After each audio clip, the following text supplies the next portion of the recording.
As we have been discussing, this aparokshyanubhutihi. So what does it mean? That aparoksha Brahma. So the Brahma, what happened? Is aparoksha, is not directly perceived, not indirectly, because it is me. So this aparokshasya anubhutihi, aparokshanubhuti or aparoksha brahmanaha anubhutihi. And finally we came at this word aparokshanubhutihi eva moksha.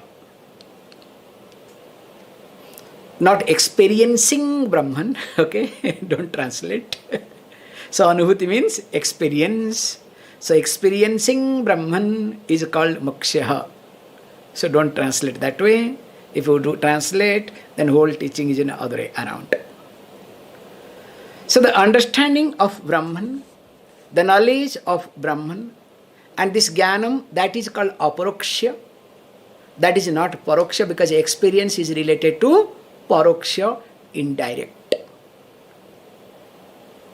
And that knowledge itself is moksha, is freedom. When we looked at this text very carefully from the beginning till now, Adi Shankaracharya's first target is whom? Who are our Purva Pakshi? So Prathama Purva Pakshi, who are they? They are called Shunyavadin. So Shunyavadin means those who believe that this universe came to existence from nothing. So in short, Buddhist. So let us not get into in details. So they are our first Purva Pakshi, means always they are to be targeted, they are to be what? Addressed carefully. So you may say nowadays we don't need that, especially in India there is no Buddhism, so these are not required. Who says? Because we discussed what is Buddhism. It is called non-committed lifestyle. So I want to be a spiritual without being committed to anything, anybody. So present generation are more predominant, or thinking is related to this. They want to have best of everything, doing nothing. So that's why you can see, especially in Western countries, Buddhism is now started spreading, and in India also Buddhism started spreading based on the political benefits. So that you know better. So looking at all these angles, because please remember, we don't have to waste much time with this sort of people. Why? Because we have been watching, like earlier in 23, 24 verses also, verse number 23, 24, all these things. Adi Shankaracharya brought up simple logic. Because first we think of yukti. If a person has common sense, we'll start thinking. That's why we bring common logic. In fact, we are going through this verse number, let us say, from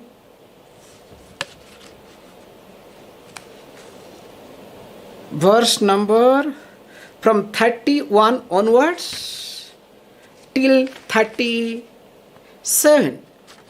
So this is completely first based on few things. He brought yukti, then he's bringing shruti. Now already we are in the shruti section. Shruti means Veda. So what I am highlighting here is, first comes yukti. Yukti means basic logic.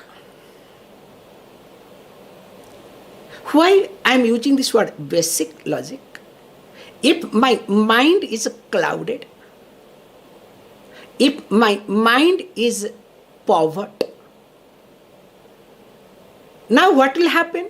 all my logic will support my perverted thinking. Does it happen or not? I'll give you a beautiful example without getting into conflict. Suppose my mind is nowadays, in zero figure. So because of zero figure, too much health consciousness. Now what happens? Whenever I will go to the shopping mall, I don't want to take gluten. So gluten free, you understand? Because if I take gluten, I'll become fat. Then I'll have all sort of logic to establish, to prove that gluten is not healthy for my body. And of course later on they will say not mind also, as though they are the psychologist. See, can you see how the logic supports my thinking? So that is what we call as perverted thinking, means the person is lacking common sense. That's why anybody and everybody can have or can lose common sense. Instead of can have, can lose common sense. Especially when mind is crowded. Because once mind is crowded, how long will it take to get clouded? It will not take much time. Once crowded, it becomes clouded. And once there is cloud, then what happens? We have seen many times in many occasions. Raga brings what? Shoka. Shoka brings what? Moha. Raga means attachment. Shoka means sorrow. Moha means delusion. Clear? So wherever there is ragam, includes dvesham, okay? Don't worry, don't say only ragam. Dvesham means hatred. So wherever there is ragam, there is dvesha. So wherever both are there, shokam has to come. Nobody can stop it. Sorrow has to come. Once sorrow comes, don't worry, grandchild will come, okay? So who is the grandchild? So grandchild is moha, because they come all the families together, okay? They don't come alone, okay? So when this moham comes, delusion comes, mind is already clouded. So this can happen to anybody at any moment. But if the person is a Vedic, if the person is an astika, this is the most important point to highlight here. So astika means not theist. Don't translate atheist and theist, astika and astika is wrong translation completely. So astika means the one who believes that Veda as pramana. Because they think, atheist, theist, those who believe in God and those who do not believe in God. So this is called, astika and astika. This is wrong translation. However, so here we do talk about astika people. That those who believe Veda as pramana, those who accept Veda as pramana. So whenever we say something logically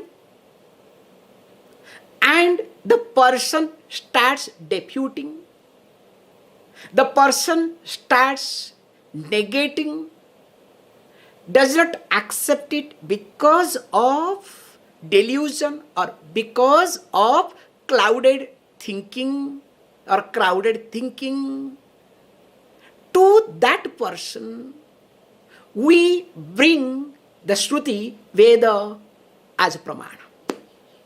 Clear?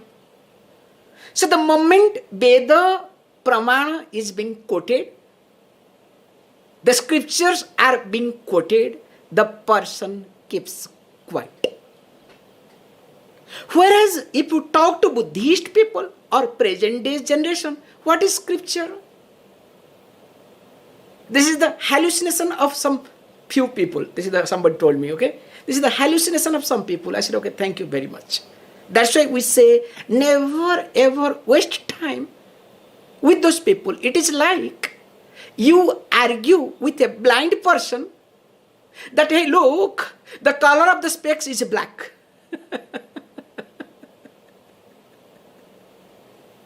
What do you say? Hey, everything is black. What are you talking? Only color of the specs is black. In fact, you also are black.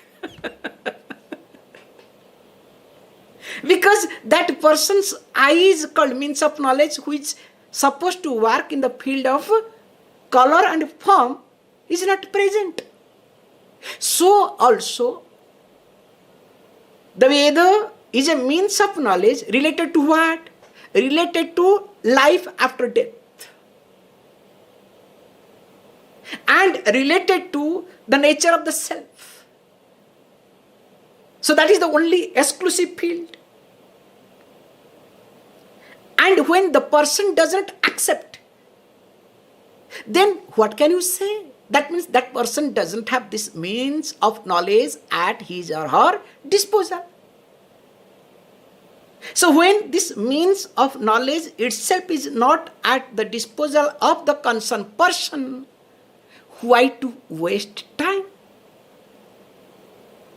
Clear?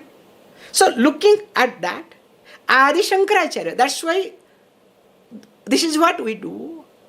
The moment scripture says so, the teaching says so, teacher says so, we keep quiet. And this works. This is called Astika Buddhi. And because of this reason, now let us look at the verse so that it becomes a little easier. Verse number, you said 35, am I right? Okay. Sarvaṁ Puruṣa eveti sūkte Puruṣa sañjñite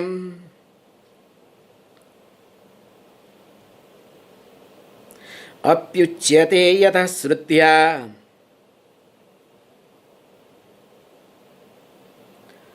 kathaṁ syād dehakaḥ pumān.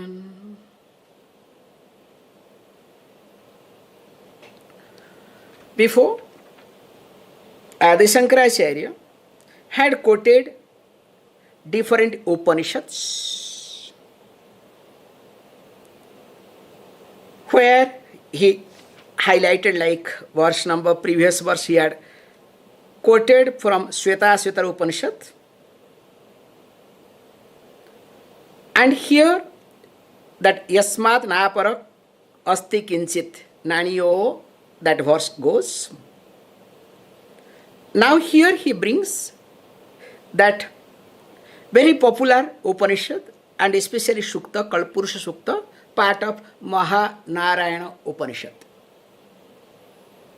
So generally many people, almost everybody knows this Sūktam, because any Abhishekam or any puja, at least this is being chanted. So any ritual, at least somewhere or other, they will chant this thing. If there is a gap also to fill this thing, also they will keep chanting, because everybody knows and it's very common, absolute no problem, and there is no issue with the Vaishnavites, Saivites, every people, okay? So that goes very well. This is Puruṣa Sūktam, okay? Om Sahasrasīrsha Puruṣa Sahasraksha Sahasrapat, goes on and on, okay?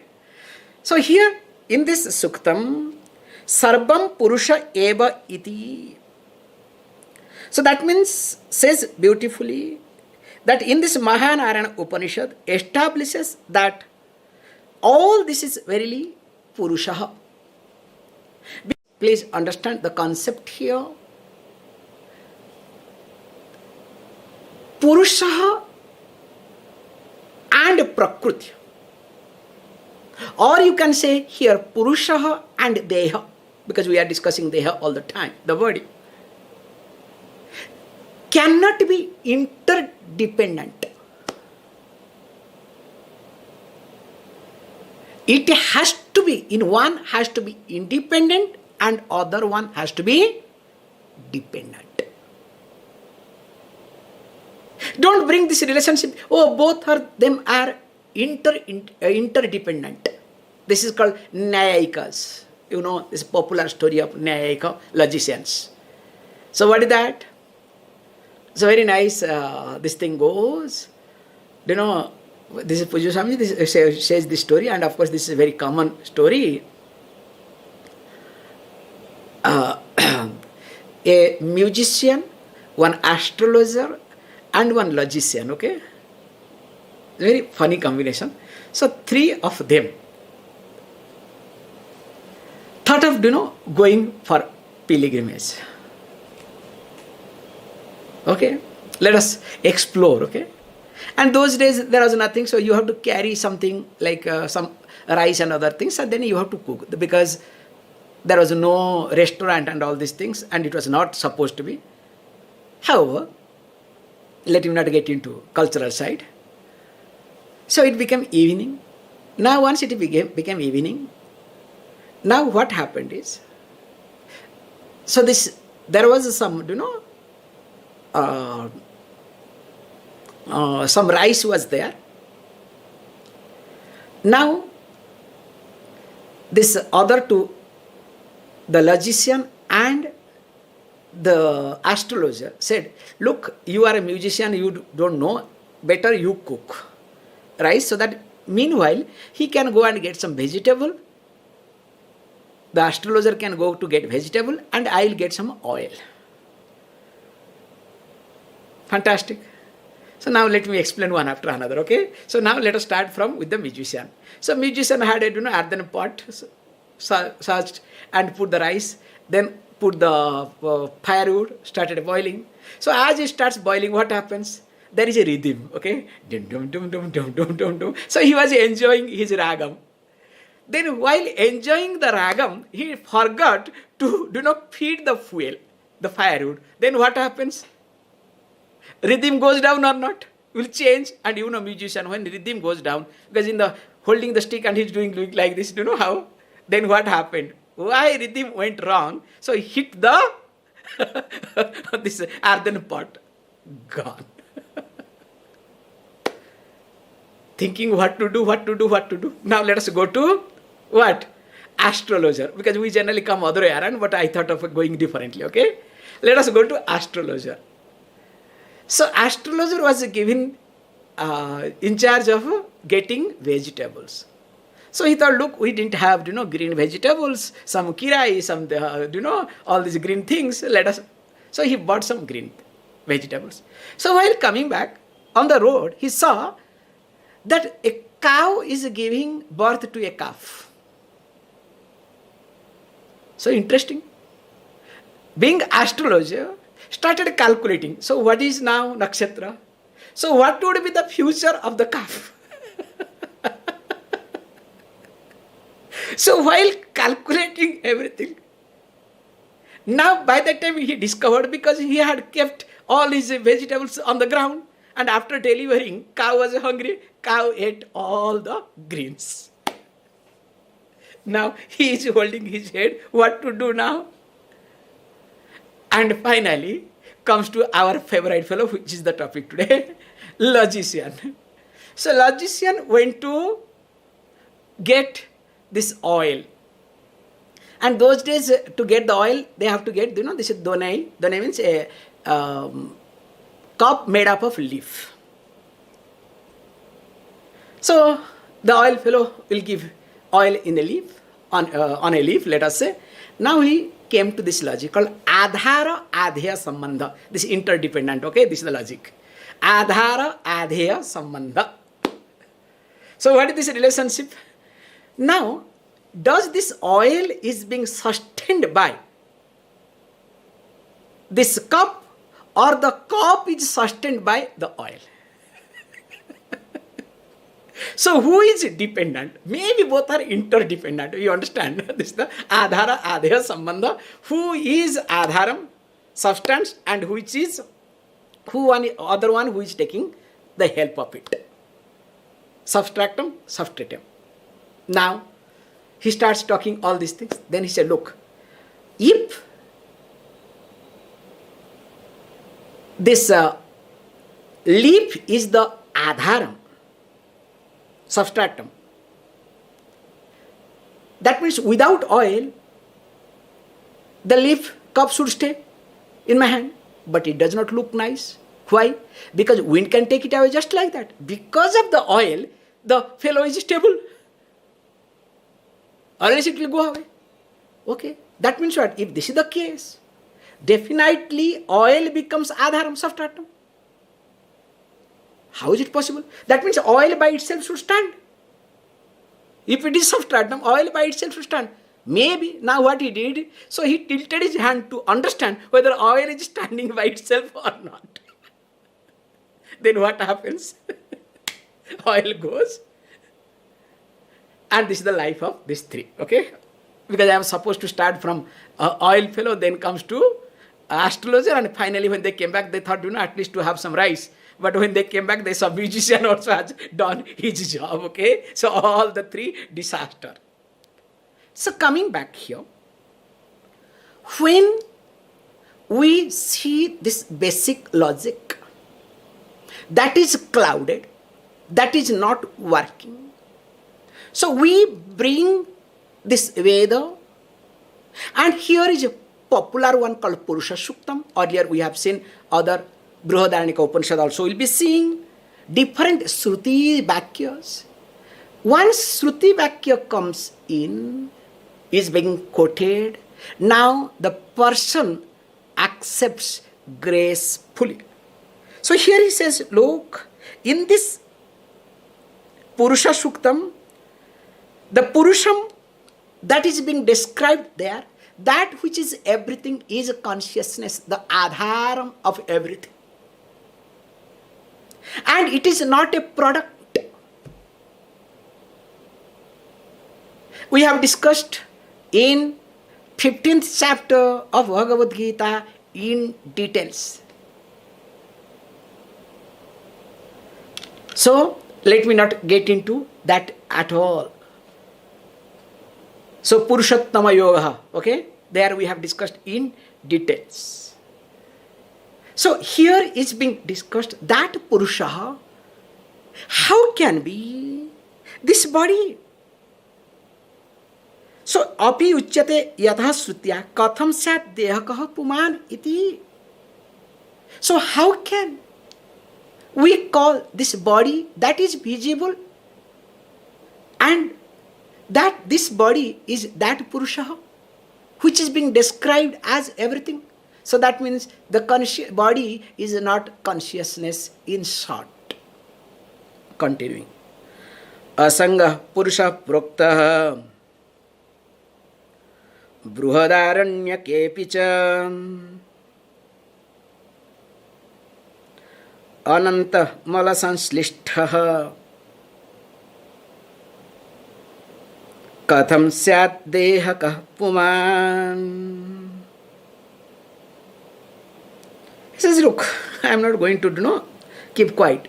Let me also quote from Bṛhadāraṇyaka Upaniṣad. So when we look at this Bṛhadāraṇyaka Upaniṣad, here he says, look, there is being said, Puruṣaḥ asaṅgaḥ iti. So that means, if Puruṣaḥ is asaṅgaḥ, means unattached. Now, same Puruṣaḥ, how can be called as this body? Because in especially Bṛhadāraṇyaka Upaniṣad, there are two verses goes where it is being said that Brahman is svayaṁ jyotir. This concept is there talked in details. Let me not divert because it is another big topic. So being svayaṁ jyotir, that means it does not need anything, self-evident. And definitely that Puruṣaḥ, that Atma cannot be body. In fact, because of which all this thing happens.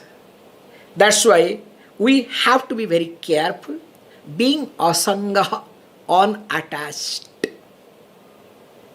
That means it is not a product of or part of body.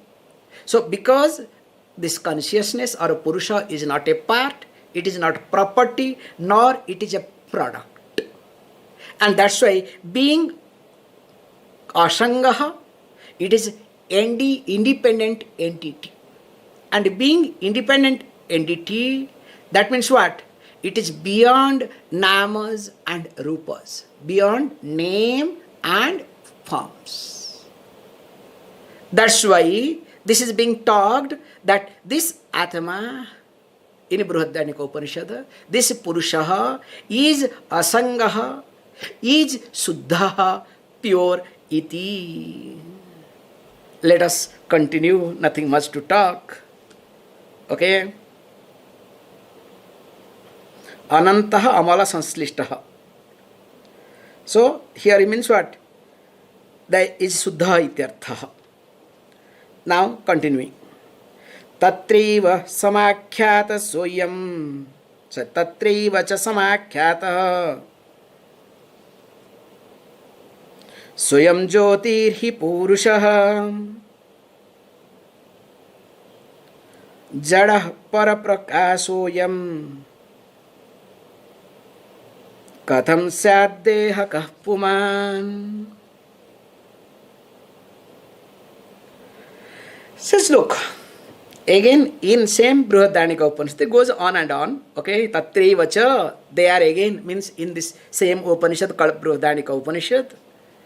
Puruṣaḥ swayam jyotihi, samäkhyātaḥ is clearly stated that ayam jaḍaḥ, whereas this body is jaḍa, inert, prakāśyo'yaṁ, illuminated by this external agent. So when one is bhati, other one is anubhati. So one is self-evident, other one is visible or evident by others' light. How can both are one and same? It's like for a common person, sun gives light, moon also gives light. That's why there is a religion, so they went against the sun, so they thought, why not let us take the moon as everything, you understand? So if other religion is doing everything facing towards east, let us do everything facing towards west. If other religion does the fasting and everything in the daytime, so now let us do everything in the night time, or sorry, other way around, okay? Eat in the night time, okay? Actually, we should tell them, hey, look, do one thing. You should work in the night time and sleep in the daytime. Then you are perfectly following your religion. Because one fellow, if their leader says that, they may do that, okay? Don't worry. However, let us not get into religious things. So, what is highlighting here is that with this chapter is going, this concept is getting over. So here he says, look, the body is jaḍa, inert. And this Atma, that is conscious, in whose presence the sarvaṁ functions. How can this body becomes consciousness? That means this body is there with me. It will go away. That's why in everywhere, every language, every religion, we say this point. What? When the person passes away, what do we say? My father, death. Death means what? My father passed away. My father has left us. That's why recently what I wrote very clearly what? So this, left, falling of the body, left the body. So when we write this or we say this, what does it mean? Any religion makes no difference. So we say very carefully, the person has left us. The person has passed away. Thank God he did not fail, okay? At least one time in his life he has passed, okay? Remember this, okay? Whenever you write passed away, just I imagine this fellow was a failure whole life, okay? Especially being a man, if you ask that man, especially ask the wife, okay? That if this fellow is a permanent failure, okay? Only one time in life he is getting passed. However, this is my joke, okay? Don't take it seriously. However, here, whether it is passed away, left, and he is no more with us, she is no more with us. These are the languages in English, and in different languages also we use differently. All this indicates very clearly that I am not body. I am different from body. That's why this rest in peace doesn't work. It's a wrong concept. Nobody should write this rest in peace. Because I myself says very clearly, including in Christianity, person has left us. So who is that person? Then how can, if he has left us, how can the body will be, in the body he will be resting in the peace? This is a religious dogma, let us not get into. So we have to be very clear that me is not body.